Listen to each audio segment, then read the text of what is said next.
Fala, galera do primeiro ano. E aí, tudo bem com vocês? Bom, gente, como eu havia prometido na nossa última aula, a gente vai começar uma série de conteúdos referentes ao nosso segundo bimestre. Então, referentes à nossa segunda bimestral. E o primeiro deles, que a gente já vai tratar de cara, vai ser o desenvolvimento embrionário. E aí, assunto esse que é muito importante que você preste atenção e que você aprenda, porque é um assunto que vai ser trabalhado em duas frentes diferentes dentro da biologia, dentro desse teu conteúdo para o Enem, dentro do teu conteúdo do ensino médio. Na primeira frente, a gente vai estudar o desenvolvimento embrionário para entender os processos durante o estudo da zoologia, ou seja, o estudo dos animais. Como a gente estuda diferentes grupos de animais e as diferenças evolutivas que foram aparecendo em cada um dos grupos, assim, então, é necessário que a gente entenda um pouquinho desse desenvolvimento embrionário. Assunto esse que está dividido para a professora Gabriela trabalhar. O outro tipo de estudo vai ser o desenvolvimento embrionário. A gente aprendeu um pouco sobre o desenvolvimento embrionário para que nós tenhamos a compreensão sobre os tecidos que compõem o corpo humano e, por conseguinte, também estudar os sistemas que compõem o nosso corpo, que por acaso é o nosso conteúdo. Então, a partir de agora e até o final do ano, a gente vai se deter a estudar o corpo humano, sistemas, órgãos e tecidos que nos compõem, enquanto que este assunto também vai servir de base, de aporte para o estudo da zoologia, assim que vocês começarem a estudá-lo com a professora Gabriela. Tudo bem? Então, o que seria esse desenvolvimento embrionário? O que seria esse assunto? Bom, antes da gente começar a falar disso, eu gostaria também de dizer que este assunto ele vai se iniciar no teu livro 2 do primeiro bimestre, último assunto. E vai continuar, então é como se tivesse parte 1, parte 2, entenderam? A parte 1 está no último capítulo do nosso livro 2, e a parte 2 está no primeiro capítulo lá do nosso livro 3. Então, portanto, esta aula que eu estou ministrando a vocês, eu já vou começar a comentar conceitos que não só estão neste capítulo do livro 2, no último capítulo do livro 2, como também no primeiro do livro 3, tá bom? Seria uma aula muito extensa se eu abordasse todo o assunto que também está contido no primeiro capítulo do livro 3. Por quê? Quando vocês abrirem os seus livros, vocês perceberão que lá vai estar descrito todo o processo de desenvolvimento embrionário, né? Mas no que refere à gestação da mãe. Então, é o desenvolvimento do embrião na barriga da mãe, ou seja, do feto humano. E aí a gente vai falar um pouquinho mais sobre gravidez humana especificamente, tá bom? Seria esse capítulo.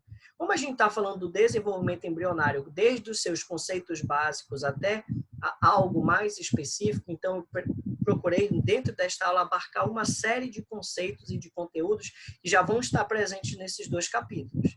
E aí, para a aula não ficar tão extensa assim, eu procurei abarcar desse jeito. Provavelmente, então, nossa próxima aula, caso seja, então, do desenvolvimento fetal, né, no corpo do ser humano, no corpo da mulher, e aí seria talvez uma aula mais curta, porque a gente vai falar de alguns aspectos gerais da gravidez. Então, a aula principal do desenvolvimento embrionário, ela está contida aqui. A gente vai falar de características gerais e características exclusivas dos seres humanos. Tudo bem? E aí, esse desenvolvimento embrionário, obviamente, ele faz parte, ele é apenas um conteúdo dentro de uma ciência, digamos assim, dentro de um ramo da biologia chamado de embriologia. E o que seria a embriologia de fato?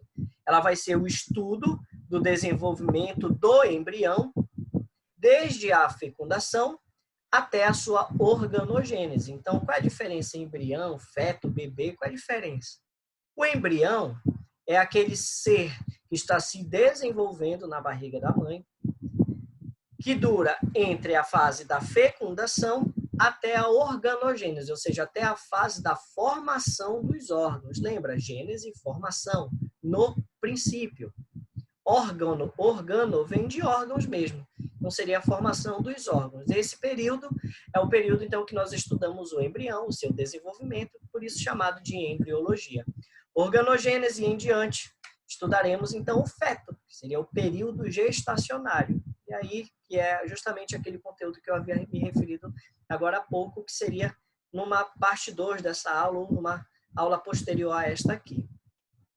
E aí a gente tem uma pequena imagem que a gente já vai começar a trabalhar já alguns conceitos dentro da embriologia. Para a ciência, para a biologia, a vida começa exatamente neste ponto que está sendo retratado aqui nesta imagem. Vou até colocar aqui o marcadorzinho do mouse. Aqui. Este período bem aqui que está sendo narrado nesta imagem aqui é o período onde, ou a fase onde, o espermatozoide, que é o gameta masculino humano, ele vai unir-se ao óvulo, que seria o gameta feminino, né? É o ovócito 2. Então, quando estes dois núcleos, os núcleos dessas duas células que são haploides, lembra-se disso, células haploides, se unirem, você terá a formação de uma nova célula, que será a primeira célula de um novo ser vivo. Ali, para a biologia, começou a vida. Tem essa história de, então até 3 meses pode fazer um aborto, pode matar, porque não tem vida. Não. Infelizmente, ou melhor, felizmente, não existe isso. A vida começa nesse ponto. E aí, como eu estava narrando para vocês, formar-se-á a primeira célula de um novo indivíduo. Esta que está representada neste pequeno esqueminha que eu desenhei para vocês aqui. Esta célula vai se chamar célula ovo ou zigoto, que já está aqui escritinho o nome para vocês. O zigoto, então, sendo esta primeira célula, ela vai ser dotada de duas partes diferentes. Tá? Lembra que é uma célula ao qual, a partir dela, se desenvolverá o embrião. E aí a gente já não está falando aqui nesta explicação agora que darei, não estou falando exclusivamente de seres humanos, mas dos animais de uma forma geral. Por isso, a célula ovo, o zigoto, ela tem duas partes diferentes. Dentro dela, você vai ter uma região, que é essa que está toda pontilhada aqui, que vai ter uma substância de reserva nutritiva. Como assim? Bom, as células, a partir desse momento, a partir da formação desta única célula, ela vai começar a entrar em um processo de divisão celular através de várias mitoses. E a mitose é um processo que nós já vimos em outras aulas, ela necessita de energia. Mas de onde essa célula tiraria a energia suficiente para sofrer consequentes mitoses e assim originar um ser vivo pluricelular? Essa energia vai vir, ou melhor, parte dela, virá de uma reserva nutritiva que existe dentro da célula, chamado vitelo, um líquido viscoso chamado vitelo. Tá? A outra região do zigoto é o citoplasma. Então, essa região aqui que está sem o vitelo, ela seria o citoplasma, e aqui a gente tem o núcleo celular. Tá? A título de classificação, essas duas porções do zigoto, eu posso denominá-las de nomenclaturas diferentes. A parte superior, usualmente chamamos de polo animal. Polo animal porque é esta região da célula que sofrerá múltiplas divisões celulares e que originará, de fato, as células que, no futuro, também darão origem aos tecidos desse animal. Enquanto que esta região aqui, por ser uma região, na verdade, carregada de reserva nutritiva, ela tem muita dificuldade de sofrer divisões celulares. Então, elas são mais lentas, mais demoradas, ainda que haja. E aí, nesse caso, a gente chama esta região do zigoto de polo vegetativo. Não tem quando a gente fala assim, a pessoa entrou em um estado vegetativo, ela está para morrer, já está só vegetando. Usualmente, né, a gente fala assim. Esse termo vegetativo vem justamente daí, seria então aquele estado mórbido, ou então sem muita atividade. Então esse é o polo vegetativo. Ele não tem muita atividade, diferente do polo animal, que está sempre multiplicando as células ali através de diferentes mitoses. Muito bem. Começamos a embriologia, falamos então que ela se inicia a partir do processo de fecundação, onde você tem a união dos núcleos espermatozoide e óvulo. A partir da união destes núcleos, será formada a primeira célula do novo indivíduo, chamada de zigoto, que retratamos aqui nesta imagem.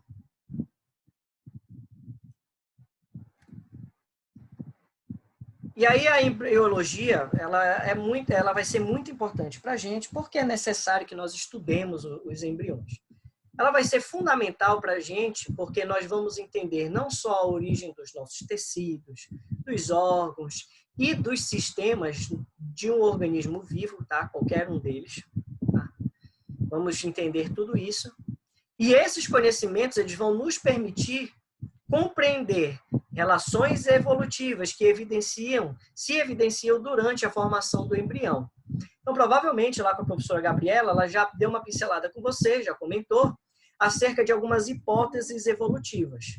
Dentre as hipóteses evolutivas que estudamos, uma delas chamada de darwinismo, hoje em dia conhecida como neodarwinismo, ela vai dizer que, ela vai estudar, vai pressupor que a vida teria havido de um único ponto, e a partir deste ponto é que todos os seres vivos foram se diferenciando em seres vivos diferentes, não é isso?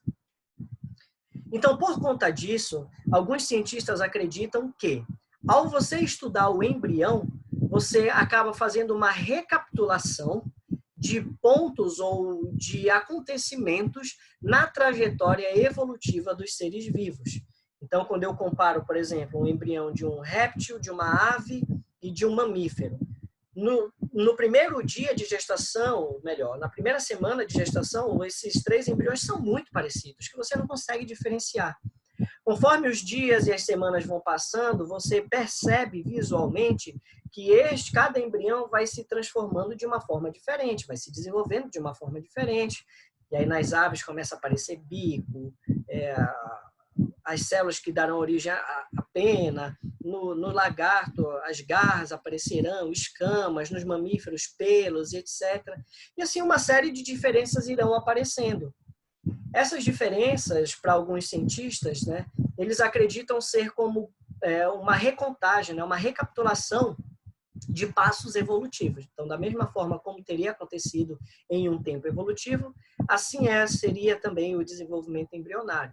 Então, pelo estudo do embrião, você acabaria agrupando seres vivos com um certo grau de parentesco, seria uma evidência para isso. Tá? Além disso, vai ser possível também classificar os seres vivos através de mecanismos embriológicos comuns. Ou seja, agora que a gente entende como funciona a embriologia, como é o seu estudo, as estruturas que aparecem, nós somos capazes de classificar, de agrupar os seres vivos. Claro, se ela dá para a gente uma pista de relações evolutivas, então para a taxonomia também vai servir. Eu vou poder agrupar esses seres vivos de acordo com características embriológicas que eles têm em comum, que por acaso é o que vocês vão estudar bastante dentro da zoologia. Dentre os sistemas de classificação animal que nós temos, nós podemos classificá-los, né, segundo a embriologia, de acordo com os seus folhetos embrionários, né, ou seja, são tecidos básicos que surgem no embrião e que darão origem aos nossos tecidos adultos, nossos tecidos permanentes, epiderme, tecido adiposo, tecido muscular, tecido nervoso, epitelial, entenderam? Então, esses folhetos embrionários seriam tecidos muito rudimentares que, a partir do seu desenvolvimento, darão origem aos nossos tecidos permanentes. Podemos estudar eles através disso. E o nome disso seria blastia. Então, de acordo com o número de folhetos embrionários, aí a gente consegue classificar os seres vivos. Depois, de acordo com a origem da boca. Então, é uma convenção se estudar que alguns seres vivos, vocês sabem, né, que o nosso sistema digestório, né, o nosso sistema, ele é composto de duas aberturas. Você tem uma boca e você tem um ânus. Pois bem, alguns seres vivos, durante o seu desenvolvimento embrionário, podem originar primeiro boca ou primeiro ânus. E aí, de acordo com o que ele formará primeiro, ele é classificado em um grupo diferente de seres vivos. Por terceiro, podemos classificá-los também de acordo com a sua cavidade visceral. Poxa, cavidade visceral? Isso. A cavidade visceral, ela também é chamada de celoma. E aí o celoma, ele seria uma cavidade interna que há no embrião, No começo ela é preenchida por um líquido celomático, e que no futuro, conforme o embrião vai se desenvolvendo, essa cavidade começará a alojar as nossas vísceras, ou seja, nossos órgãos e algumas estruturas internas. Aí é graças a essa cavidade que esses órgãos eles poderão se alojar ali. Perfeito?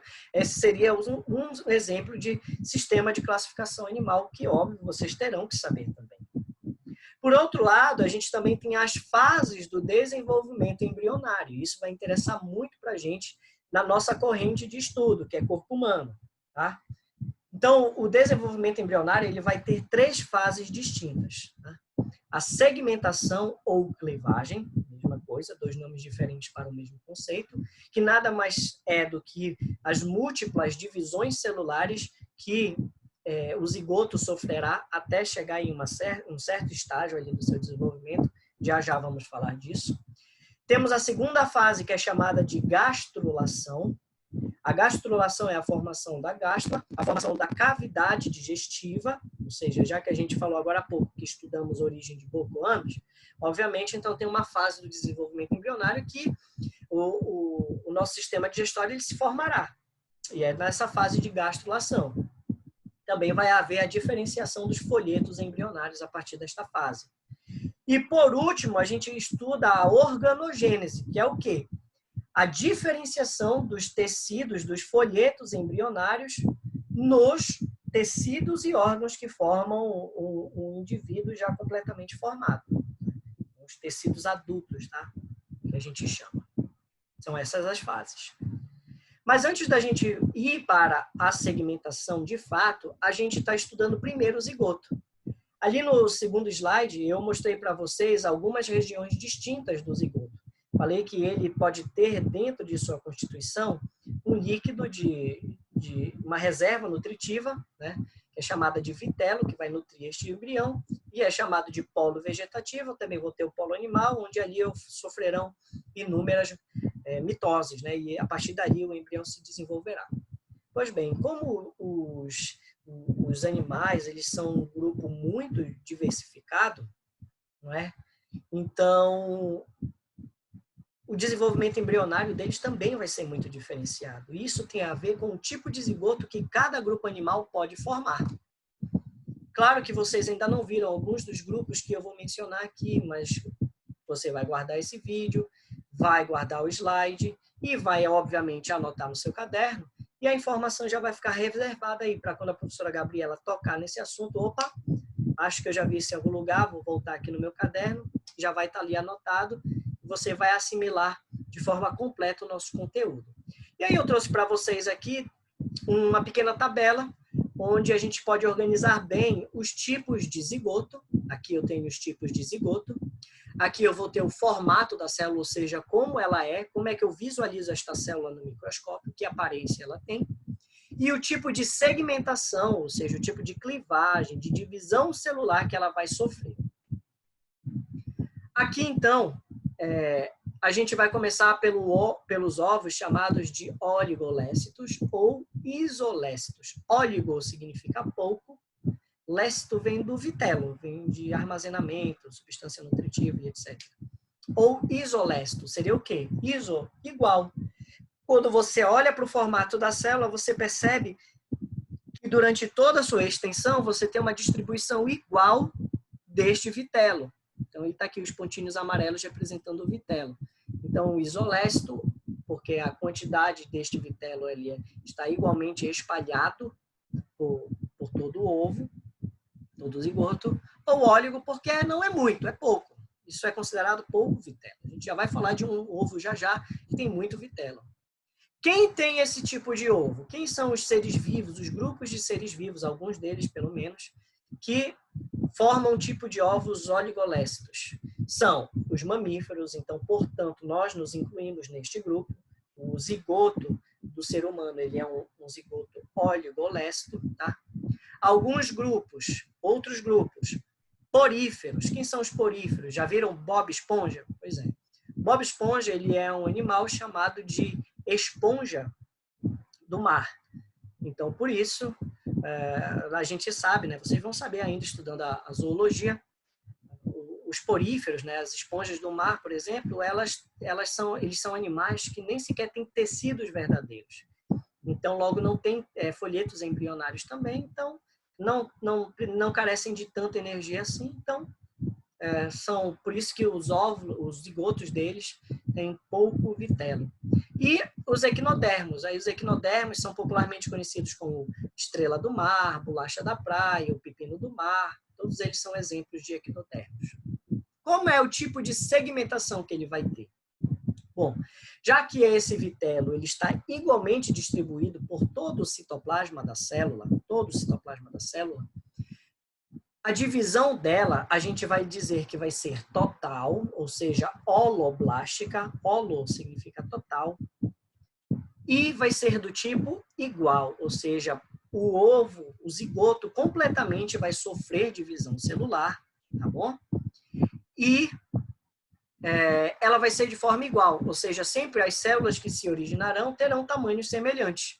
Então, elas serão igualmente distribuídas por todo o volume ali do zigoto. Então, uma se transforma em duas em quatro, e a gente percebe que elas sempre são iguais, mantendo sempre o mesmo volume ali celular. Então, holoblástica é igual. O segundo ovo que a gente vai estudar, o segundo zigoto, é chamado de mesolécito. Aí meso, tu já lembra que é mais ou menos. Ou heterolécito. Hetero significa diferente. Então, eu já consigo observar duas porções diferentes nesse ovo. Vai ser ovos característicos de quem? Zigotos característicos de quem? Anfíbios, peixes ósseos e vermes. Tá? E aí vermes aí entram, por exemplo, anelídeos, entenderam? E alguns outros. Mas, principalmente, o que eu quero que você grave? Anfíbios e peixes ósseos. Anfíbios e peixes ósseos são seres vivos que vivem na água e, por conta disso, o ovo ele não sofre tanto com desidratação. E aí são ovos que têm uma quantidade boa, tá? de vitelo. Além disso, claro, são seres que, no primeiro estágio de vida, eles são larva, eles já não saem formados por completo. Então, como eles têm um estágio larval, né, por exemplo, do anfíbio, são do peixe é o alevino e do anfíbio é o girino, perdão, do anfíbio é o girino, e aí depois se transforma no peixe, depois se transforma no sapo, como a gente conhece.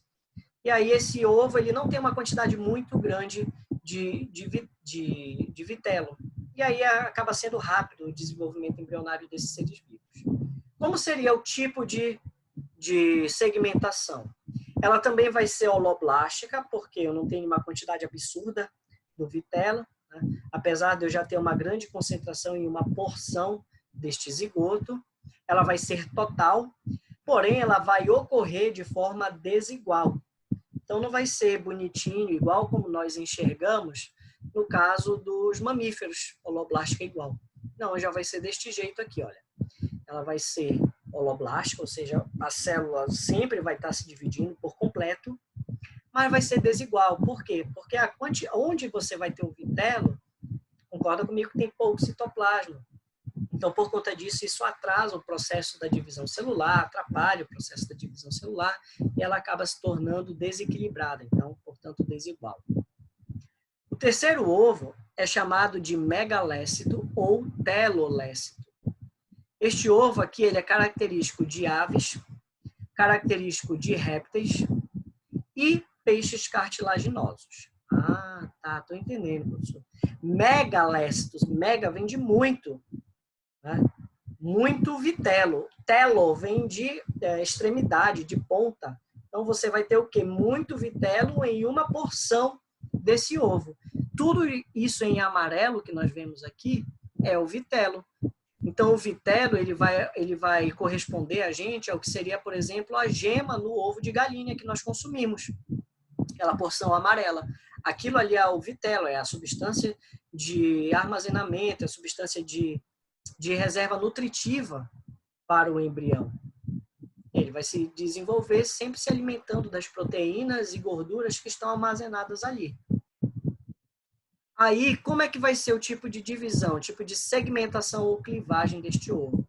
ela vai ser meroblástica, ou seja, não é todo o zigoto que vai se dividir, uma porção dele vai se dividir para formar o embrião, a outra parte vai se manter ali o vitelo para fornecer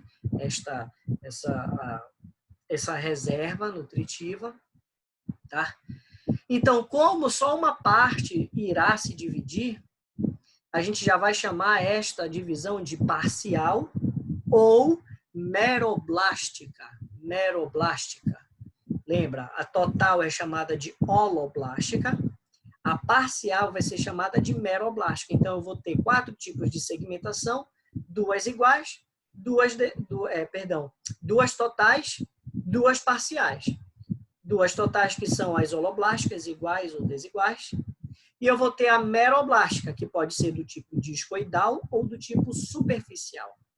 No caso do ovo megalécito, esse que está cheio de vitelo aí, o tipo de divisão celular dele vai ser do tipo meroblástica e discoidal. Discoidal por quê? Porque a estrutura que está se dividindo do embrião, estão vendo as células que darão origem ao embrião, elas parecem que formam um disco. Quando você olha ali o ovo por inteiro, está ali o ovo, você percebe uma região como se fosse uma lâmina de células, parece um disco aí, meroblástica discoidal, sempre eles vão se dividir como se formassem um disco, ou seja, em uma porção do ovo. O último tipo de ovo que a gente precisa conhecer é o ovo do tipo centrolécito. Esse ovo centrolécito é o ovo dos artrópodes. Artrópodes, então, entram aí insetos, aracnídeos, crustáceos, os miriápodas, como, por exemplo, a lacraia, ou então o piolho de cobra. Pois é, esse grupo de seres vivos, como é que vai ser a distribuição do vitelo? Percebam, né? Todos os nomes têm a ver com a distribuição do vitelo no ovo.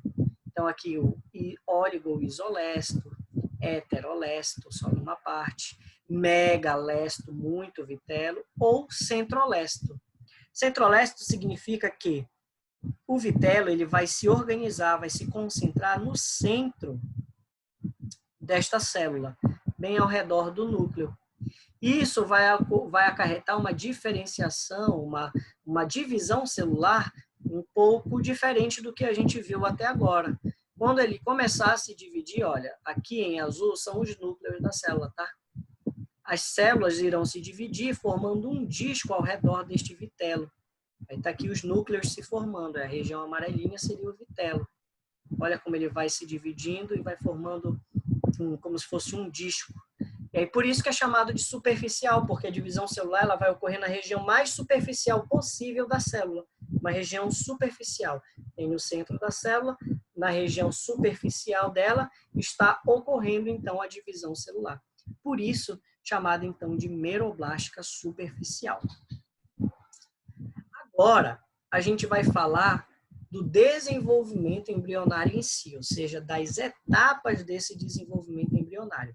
Voltando no slide anterior, não lembro se comentei, mas de qualquer forma estou comentando agora.